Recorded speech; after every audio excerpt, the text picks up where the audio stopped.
సుభాషితం నేర్చుకో నడవడికను మార్చుకో కార్యక్రమానికి మీ అందరికీ స్వాగతం.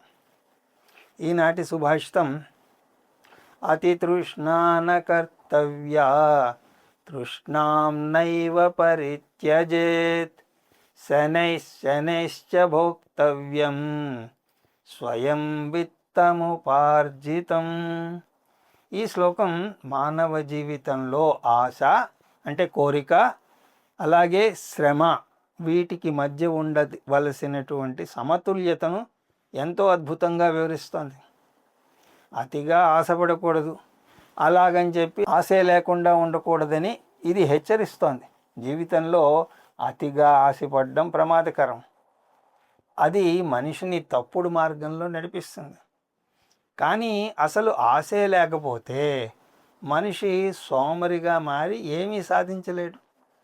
కాబట్టి ధర్మబద్ధమైనటువంటి కోరికతో, ఎందుకంటే ధర్మ విరుద్ధో భూతేషు కామోస్మి భరతర్షభ అని భగవద్గీతలో చెప్పినట్టుగా కష్టపడి స్వయంగా సంపాదించినటువంటి ధనాన్ని ఆతృత పడకుండా నిదానంగా పద్ధతిగా అనుభవించాలి. అంటే సంపాదనలో పట్టుదల ఉండాలి, కానీ ఖర్చు చేయడం విషయంలో, అనుభవించడం విషయంలో విజ్ఞత అంటే ఓర్పు ఉండాలి. రేపు ఇంకో సుభాషితంతో మళ్ళీ కలుద్దాం.